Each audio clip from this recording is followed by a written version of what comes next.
కంచె గచ్చిబౌలి అడవుల నరికివేతపై సుప్రీంకోర్టులో విచారణ జరిగింది. సెంట్రల్ యూనివర్సిటీ భూముల్లో అడవుల నరికివేతను సుప్రీంకోర్టు సుమోటోగా విచారించింది. కంచె గచ్చిబౌలి భూముల్లో పర్యావరణ పునరుద్ధరణ చర్యలు చేపడుతున్నామని కోర్టుకు తెలంగాణ ప్రభుత్వం తెలిపింది. సమగ్ర ప్రణాళికలను సమర్పించేందుకు 6 వారాలు గడువు కోరింది ప్రభుత్వం. తదుపరి విచారణను 6 వారాలకు వాయిదా వేసింది సిజేఐ జస్టిస్ బిఆర్ గవాయ్ ధర్మాసనం. అభివృద్ధికి తాము అడ్డు కాదని సుప్రీం ధర్మాసనం స్పష్టం చేసింది.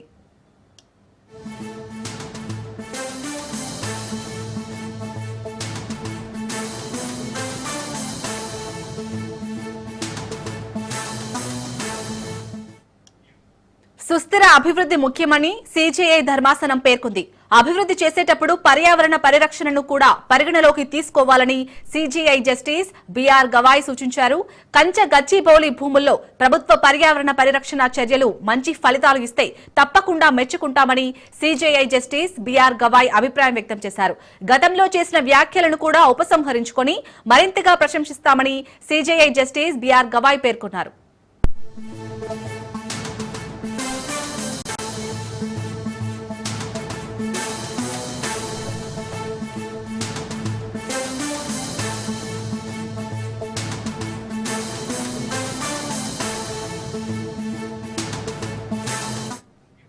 రైట్గా సెంట్రల్ యూనివర్సిటీ భూముల్లో అయితే అడవుల నరికివేతను సుప్రీంకోర్టు సుమోటోగా విచారించింది. దీనికి సంబంధించి మరిన్ని అప్డేట్స్ మా ప్రతినిధి రాజు అందిస్తారు. రాజు, రైట్ షాల్ని హెచ్సియు భూములకు ఆనుకొని ఉన్నటువంటి 400 ఎకరాల భూమి రంగారెడ్డి జిల్లా చేర్లింగంపల్లి మండలం కంచగచ్చిబౌలిలోని 400 ఎకరాల భూమి వివాదం రాష్ట్ర వ్యాప్తంగా రాజకీయ దుమారం రేపింది. ప్రధానంగా రాష్ట్ర ప్రభుత్వం అంటే 2024లో అప్పుడున్నటువంటి ప్రభుత్వం అటు ఒక ప్రైవేటు కంపెనీకి డెవలప్మెంట్ పర్పస్ లో కూడా ఈ యొక్క భూమిని కట్టబెట్టడం జరిగింది. ఆ తర్వాత 2006 వరకు కూడా ఎటువంటి డెవలప్మెంట్ కార్యక్రమాలు చేపట్టకపోవడం, ఆ కంపెనీకి సంబంధించినటువంటి ఎటువంటి ప్రారంభోత్సవం చేయకపోవడంతో అప్పటి నుంచి లీగల్ ఫైట్ నడుస్తూనే ఉంది.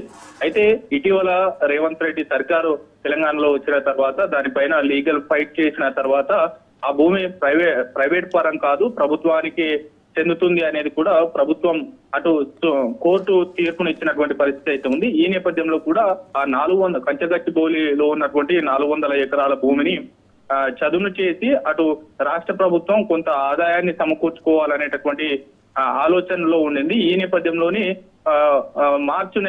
మార్చి చివరి మాసంలో కూడా పెద్ద ఎత్తున ఈ 400 ఎకరాల అటవీ భూమికి సంబంధించి కూడా పూర్తి స్థాయిలో అక్కడ వన్యప్రాణులు ఉన్నాయి.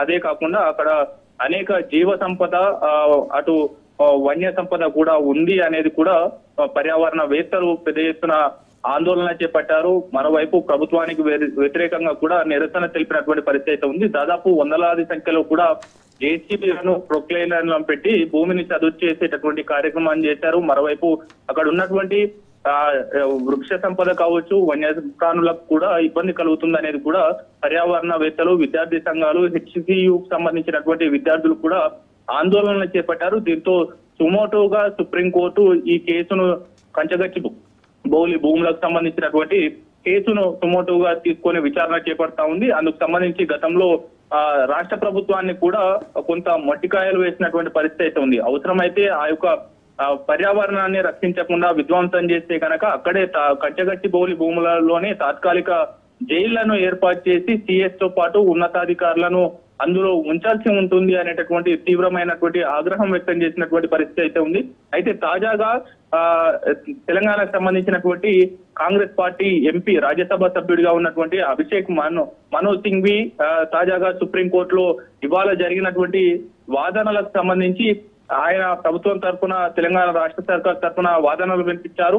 అయితే పర్యావరణ పరిరక్షణకు తెలంగాణ రాష్ట్ర సర్కారు కట్టుబడి ఉందని, అందుకు సంబంధించి పురోగతి వన్యప్రాణులకు కావచ్చు, మరోవైపు అక్కడ వృక్ష సంపదకు ఎటువంటి ఇబ్బందులు కలగకుండా కూడా అక్కడ పారిశుద్ధ్య కార్యక్రమాలు కావచ్చు, మరోవైపు అటు మొక్కలు నాటేటటువంటి కార్యక్రమం కావచ్చు, ఇటువంటి కార్యక్రమాలు చేపడతా ఉన్నాం అనేది కూడా ఆయన కోర్టుకు వివరించినటువంటి పరిస్థితి అయితే ఉంది. అభిషేక్ మను సింఘ్వి వినిపించినటువంటి వాదనలకు అటు సుప్రీంకోర్టు జడ్జిగా ఉన్నటువంటి బిఆర్ గవాయ్ సంతృప్తి వ్యక్తం చేశారు. అయితే గతంలో ఇచ్చినటువంటి ఏవైతే తీవ్రమైనటువంటి కామెంట్స్ ను సుప్రీంకోర్టు తెలంగాణ ప్రభుత్వం పైన చేసిందో వాటిని మీరు గనక మరింత మెరుగైనటువంటి విధంగా కూడా ఈ యొక్క ప్రణాళికాబద్ధంగా పర్యావరణాన్ని రక్షించేందుకు కృషి చేస్తే గనక గతంలో చేసినటువంటి కామెంట్స్ ను వెనక్కి తీసుకోవడంతో పాటు గానీ మరోవైపు ప్రశంసిస్తామనేటటువంటి కామెంట్స్ చేశారు. అయితే ఈ నేపథ్యంలో రాష్ట్ర ప్రభుత్వం తీసుకుంటున్నటువంటి అటు మొక్కల పెంపు కార్యక్రమానికి కావచ్చు, పర్యావరణ అభివృద్ధి కార్యక్రమాలకు సంబంధించి పూర్తి స్థాయిలో రిపోర్టు ఇవ్వాలి అనేటటువంటి కామెంట్స్ కూడా సుప్రీంకోర్టు చేసిన నేపథ్యంలో 6 వారాల గడువు కావాలంటూ కూడా అభిషేక్ మను సింఘ్వి తెలంగాణ రాష్ట్ర ప్రభుత్వం తరఫున గడువు కోరడం జరిగింది. అందుకు సుప్రీంకోర్టు కూడా సుముఖత వ్యక్తం చేసినటువంటి పరిస్థితి అయితే ఉంది. ఈ 6 వారాల గడువు లోపల పూర్తి సమగ్రమైనటువంటి రిపోర్టును అందించాలి. పూర్తి స్థాయిలో అక్కడ చేపడుతున్నటువంటి కార్యక్రమాలకు సంబంధించి అదేవిధంగా పర్యావరణ అభివృద్ధికి సంబంధించినటువంటి రిపోర్టును పూర్తి స్థాయిలో తెలంగాణ రాష్ట్ర ప్రభుత్వం సుప్రీంకోర్టుకు దాఖలు చేయాలనేది కూడా కోర్టు తెలిపినటువంటి పరిస్థితి అయితే ఉంది. మరోవైపు కీలకంగా అటు ప్రభుత్వం చేసేటటువంటి సుదీర్ఘంగా అభివృద్ధికి సంబంధించి కోర్టులు ఎప్పుడు వాటికి అడ్డుకోనేటటువంటి ప్రయత్నం కూడా చేయదు. అదే సమయంలో కూడా అభివృద్ధితో పాటుగానే పర్యావరణ రక్షణ, పర్యావరణ అభివృద్ధికి సంబంధించి కూడా ప్రభుత్వాలు ఆలోచన చేస్తే బాగుంటుంది అనేటటువంటి కోణంలో కూడా బిఆర్ గవాయి చెప్పినటువంటి పరిస్థితి అయితే ఉంది.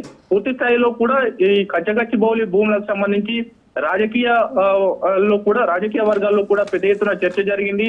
తెలంగాణ రాష్ట్ర రాజకీయాలనే కాదు అటు ప్రధాని సైతం దీనిపైన స్పందించినటువంటి పరిస్థితి అయితే ఉంది. అందుకు సంబంధించి విద్యార్థి సంఘాలు కావచ్చు, పర్యావరణ ప్రేమికులు కావచ్చు పెద్ద ఎత్తున ఆందోళనలు చేపట్టారు. రాత్రులు అక్కడే ఉండి నిరసన వ్యక్తం చేశారు.